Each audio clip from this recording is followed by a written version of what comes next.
Assalamualaikum warahmatullahi wabarakatuh. Alhamdulillahirabbil alamin. Wassalatu wassalamu ala asyrofil anbiya'i wal mursalin Sayyidina wa maulana Muhammadin wa ala alihi wa sahbihi ajmain. Salam rahayu, salam sejahtera untuk kita semuanya. Salam, Om Swastiastu, Namo Buddhaya, salam kebajikan, Wei Buddha. Masih bersama saya Mbah Roto dengan mengulas kembali uraian-uraian ilmiah tinggi tentang metodologi metafisika tasawuf eksakta ilmiah. Banyak orang bercerita tentang Dajjal. Apa itu Dajjal? Nah, sedangkan Allah mengatakan yang lebih menakutkan daripada Dajjal adalah ulama su. Jadi menurut saya, menurut kami, daripada kita mikirin Dajjal yang menurut sampai adalah Dajjal bermata satu dan matanya merah, mending kita berpikir logis saja. Yang lebih menakutkan daripada Dajjal adalah ulama su. Nah, jika sampean berpikir bahwa Dajjal itu semua adalah sisi keburukan, kenapa Allah Ta'ala menyandingkan sisi buruk dengan sisi yang baik, yaitu ulama? Harusnya yang lebih buruk daripada Dajjal adalah apa, penjahat atau apa. Ini kok dengan menyandingkan dengan dua yang berbeda. Yang lebih buruk daripada Dajjal adalah ulama su. Nah, jadi daripada kita repot-repot mengetahui siapakah Dajjal, apakah Dajjal, lebih baik kita langsung ke bosnya Dajjal saja. Siapakah ulama su itu, atau yang disebut dengan bosnya Dajjal? Nah, ini kan enak daripada berkhayal nanti Dajjal akan turun di menjelang hari kiamat bermata satu, kemudian akan memberi dua pilihan, yang satu adalah madu, yang satu adalah racun. Repot nanti sampean. Mending kita ya berpikir logis. Yang lebih menakutkan daripada Dajjal adalah ulama su. Nah, sebutan ulama itu sebenarnya seseorang yang dikuasakan bertugas dalam membawa dan juga menyampaikan ilmu tentang agama. Itu yang disebut dengan ulama. Jadi seseorang ini adalah pembawa juga menyampaikan ilmu tentang agama. Itu yang disebut ulama. Sedangkan agama itu bermula dari kapan kita mengenal akan Allah. Jadi seorang ulama adalah orang yang membawa serta menyampaikan ilmu bagaimanakah cara kita mengenal akan Allah Ta'ala. Itu yang disebut dengan ulama. Kalau berpikiran ulama itu banyak, ya, ada ulama ahli fikih, ulama ahli Quran, tapi ulama di sini yang disebut dengan al ulama warasatul anbiya adalah seorang pembawa dan juga penyampai ilmu agama, ilmu yang diwarisi, nur yang terwarisi oleh kerasulan nabi-nabi sebelumnya. Jadi tidak sembarang yang disebutkan ulama tadi.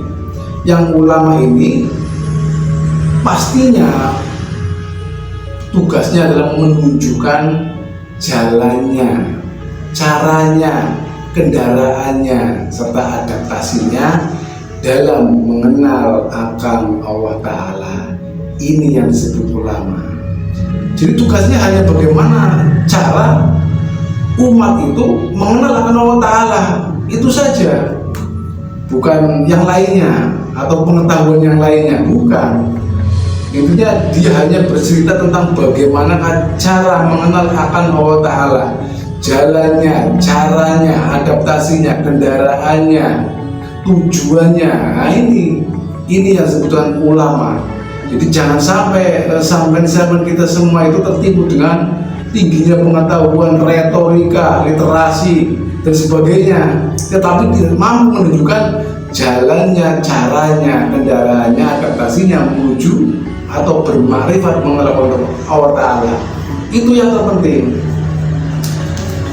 Jadi jangan sampai kita itu terlena dengan bahasanya yang aduhai, mempesona, tapi tidak bisa membuatnya kita mengenal akan Allah Ta'ala. Jadi banyak ya. Jadi ya, ulama inilah sebetulnya ulama warasatul anbiya, atau yang dibaliknya adalah waliya mursyida, atau seorang utusan di zaman kita sendiri. Di zaman ini sudah tidak ada rasul atau nabi, tapi sebutannya adalah al-ulama warasatul anbiya. Dan rasul pun sudah ditambahkan lagi, sebutannya adalah waliya mursyida. Jadi setiap umat itu pasti mempunyai seorang utusan di zamannya masing-masing. Jadi umatnya Nabi Musa, dia terpimpin langsung oleh Nabi Musa sebagai al-ulamanya. Kemudian umatnya Nabi Isa pun begitu, dia terpimpin oleh Nabi Isa sebagai al-ulamanya umatnya. Begitu juga di zamannya Nabi Muhammad, umatnya pun akan terpimpin langsung oleh Rasulullah Muhammad. Nah, sekarang kita ada di zaman ini, apakah kita mengakui hanya Rasulullah Muhammad yang telah berlalu, sedangkan setiap zaman itu ada seorang utusan? Mestinya kita pun wajib mempunyai utusan di zaman kita sendiri.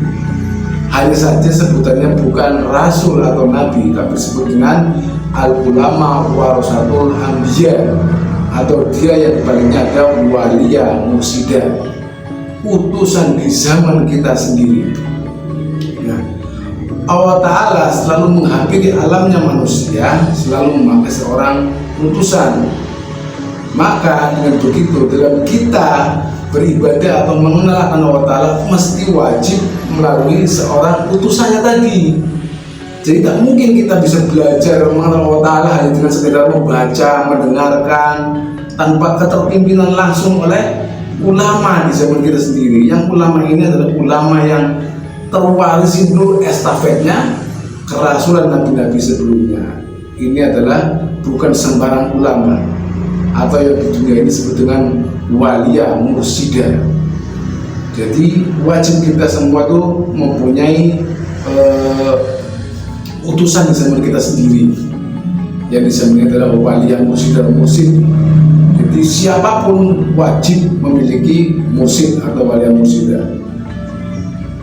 Di salah satu kitab ada, jangankan hanya orang ulama besar sekalipun wajib mempunyai waliya mursyida, karena jika tidak terpimpin dengan waliya mursyida atau ulama yang diwarisi estafet nur kerasulan nabi-nabi sebelumnya, maka dia akan disesatkan.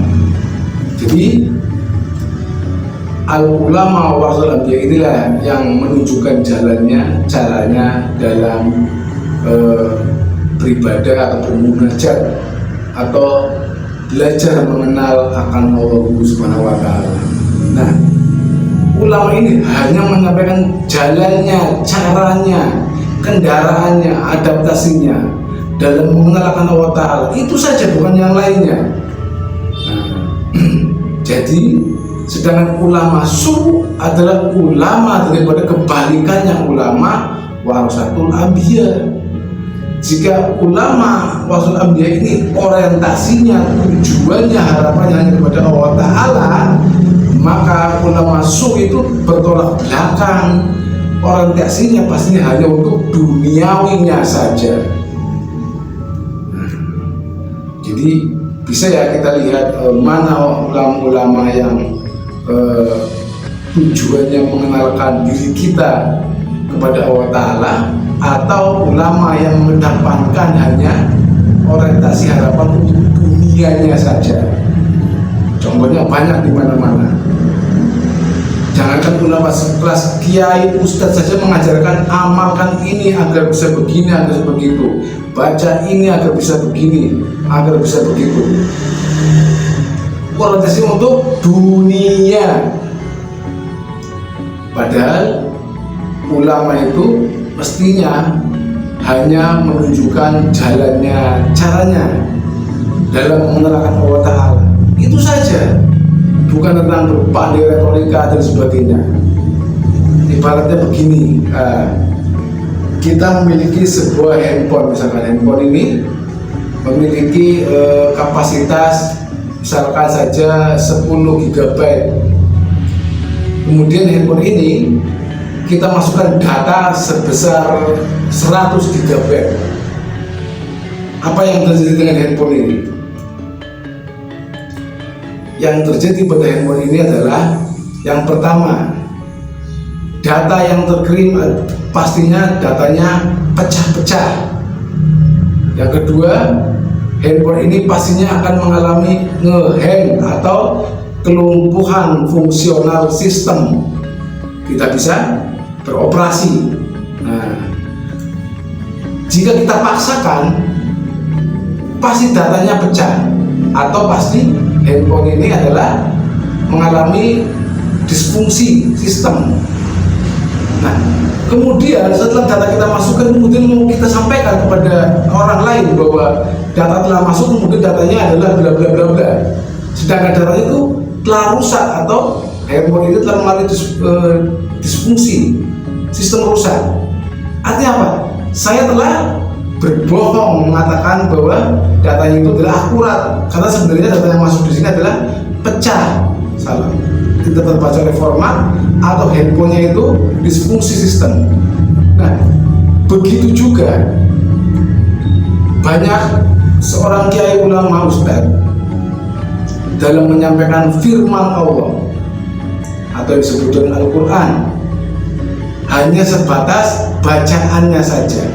Padahal firman Allah itu mutlak, atau yang disebut dengan ayat kodim, karena turun daripada yang maha mutlak, maha kodim. Maka firmannya pun mutlak atau kodim, dia tak berlafal, tak bersuara, dan tak pula dibatasi oleh jumlah juz ataupun ayat. Inilah yang disebut dengan Al-Quran kodim. Nah, sedangkan kebanyakan di zaman ini berlomba-lomba hanya menyampaikan tentang bacaannya saja, yang disebut dengan Al-Mushaf, tertulisnya saja. Sedangkan Al-Mushaf itu berbeda zaman, berbeda ruang dan waktu, berbeda pula tulisan dan bacaannya. Contohnya kitab-kitab Nabi Nuh, Ibrahim, Musa, Isa pasti akan berbeda-beda isinya. Karena apa? Karena dibatasi oleh ruang dan waktu, pengaruh oleh ruang dan waktu, zamannya masing-masing. Padahal semua kitab tertulis ini bersumber dari yang sama, yang satu, yaitu Allah Subhanahu wa Ta'ala. Nah, artinya harusnya seorang ulama itu menyampaikan bagaimana cara membacanya Al-Quran yang kodim, atau Al-Quran yang firman ini bersumber daripada Allah Ta'ala, yang dia tak berlafal, tak berhuruf, yang mampu menembus, mengartikan semua kitab-kitab yang di alam dunia. Jadi salah tafsir inilah yang disebut dengan fitnah di akhir zaman ini. Jadi kebanyakan sekarang itu banyak orang membawakan Al-Quran itu hanya sebatas tulisannya saja, tidak sesuai dengan isi qaudimnya. Bahkan dari pembacanya itu menyebabkan suatu umat itu menjadi pecah belah atau tergolong-golong, terkotak-kotak. Bahkan banyak ayat-ayat yang dipakai hanya untuk memenangkan kepentingannya diri sendiri, kemudian menyalahkan golongan yang lainnya. Padahal ini adalah Al-Quran yang bersumber daripada Allah Ta'ala yang harusnya rahmatan lil alamin, tetapi prakteknya dibawakan di alam dunia, disampaikan alam dunia hanya membawa dampak justru menjadi terkotak-kotak, membenarkan sendiri, kemudian menyalahkan yang lainnya. Makanya banyak sekali zaman ini saling membid'ah-bid'ahkan, saling salah menyesatkan, kemudian saling baku hantam karena tidak sesuai dengan kepahamannya. Ini yang disebut dengan fitnah di akhir zaman, yaitu salah tafsir dalam membaca firman Allah Ta'ala atau Al-Quran yang harusnya membaca yang qadim, yang dia selalu kekal abadi. Jadi firman Allah Ta'ala yang bersifat qadim ini akan selalu kekal dan dia akan mampu relevan di dalam setiap zamannya. Nah, di zaman itu sangat sedikit sekali ulama yang menyampaikan tentang bagaimana caranya membaca Al-Quran Qadim, bukan hanya sebatas tertulisnya saja. Dan inilah masanya yang disampaikan oleh salah satu hadis dalam riwayat Baihaqi, bahwasanya akan datang suatu masa Islam itu hanya namanya saja, kemudian Al-Quran hanya sebatas tulisannya saja, masjidnya megah-megah, tetapi kosong akan daripada petunjuk. Dan ulama di zaman itu adalah seburuk-buruknya makhluk di bawah kolong langit. Dari mereka ulama masuk itu fitnah bersumber, dan fitnah itu akan kembali pada mereka. Jadi ini zamannya sangat kita hati-hati ya, bahwasanya kita mesti tahu mana yang ulama yang dan mana yang ulama telah mewarisi estafet daripada kerasulan nabi-nabi sebelumnya, atau ulama ini terpimpin oleh seorang ulil amri minkum yang dibaliknya ada utusan Allah Ta'ala atau walia mursyida atau guru ruhani.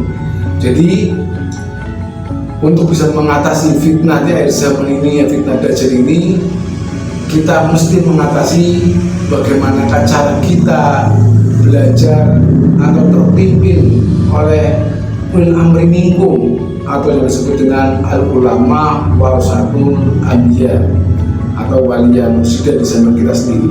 Jadi jika kita tidak dalam terpimpinan ulama waris, maka pasti kita akan dipimpin oleh setan.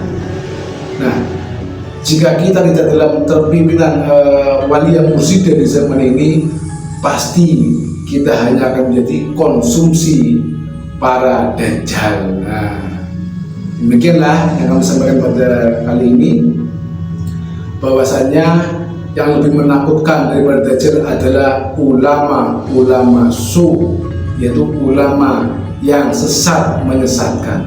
Artinya ulama ini tidak mampu menunjukkan jalannya, caranya, adaptasinya, kendaraannya dalam mengenal akan Allah Subhanahu wa Ta'ala. Jadi ulama ini hanya menyampaikan tentang bagaimana jalannya, caranya, kendaraannya untuk mengenal akan Allah Ta'ala, bukan tentang literasi pengetahuan dan sebagainya. Demikian yang kami sampaikan pada kali ini, mudah-mudahan bisa dipahami.